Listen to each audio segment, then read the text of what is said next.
Ito na nga, ginigisa ko na yung corned beef kong natira kagabi at lagyan ko siya ng itlog. Pinaluto ko po muna siya ng maigi dahil yung ulam ko lang to natira kagabi guys. So niluto ko lang siya ng maigi kasi nga nabuksan na siya eh. Tapos lagyan ko siya ng itlog.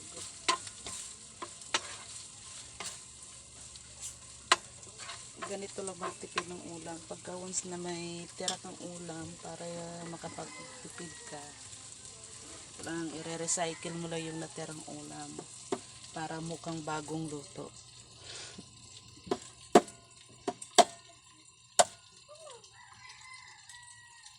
Para masarap tingnan. Tapos ito na diretso na.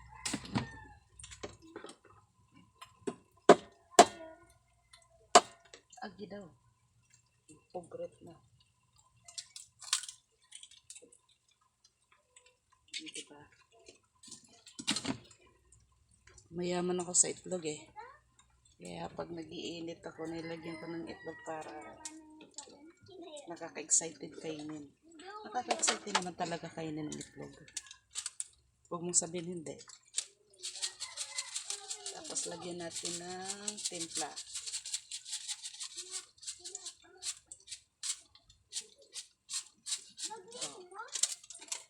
Dahil wala tayong sibuyas, kaya pinirito ko muna ng bagya ang natira kong corned beef. Tapos niluto ko siya ng gusto. Tapos tsaka ko siya nilagyan ng itlog. See? Tapos haluin na natin ito para mabalutan yung corned beef ng itlog.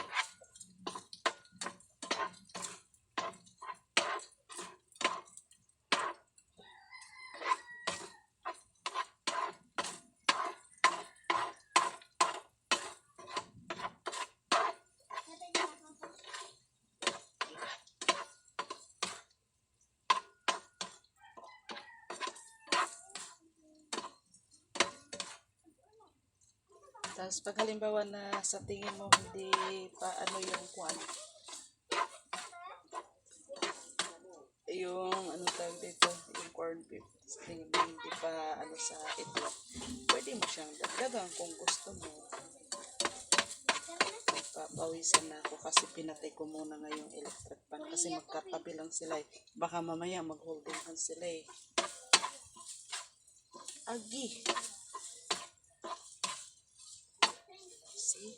Parang gusto ko dagdagan.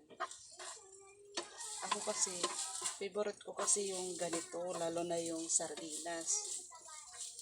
Yung ganitong luto. Tapos, lalo na sardinas. Gusto ko dagdagan. Kasi parang sa tingin ko, diba? Kailan kayo maubos tong itlog ko? Uy.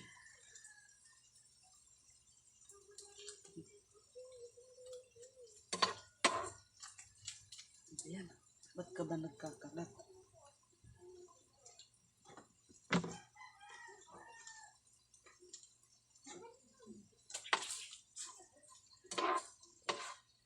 Gusto ko kasi yung corned beef or sardinas na ginagawa kong ganito. Gusto ko kasi yung nababalatan siya ng itlog.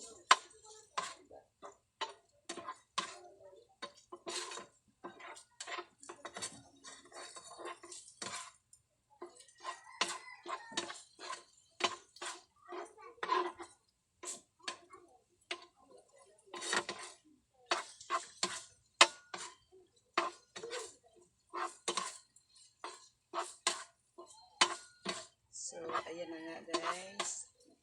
Pero mas masarap to kung nilalagyan ko ng powder na paminta. Yung parang nasa gilid na ng ano. Yung paminta na parang style ano na. Alikabok. Alikabok sa labas. O, diba? Tadaan! Ay, kasarap.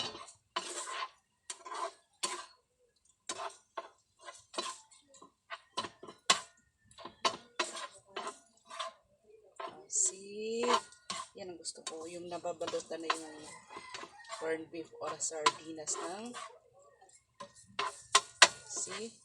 lagi kalami. Tang taran tan. Kahit anong dilata na natira sa akin, halimbawa sabihin natin kalderita, basta yung mga dilata na isda or kalderita or ano ba yun,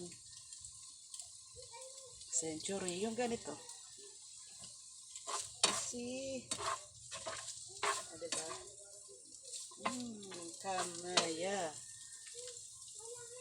Tapos, yung itlog naman na, yung manok naman na binigay sa akin. Bagi akong pinarito. So, marami akong ulam. So, ayan, kakain namin muna. Maraming salamat.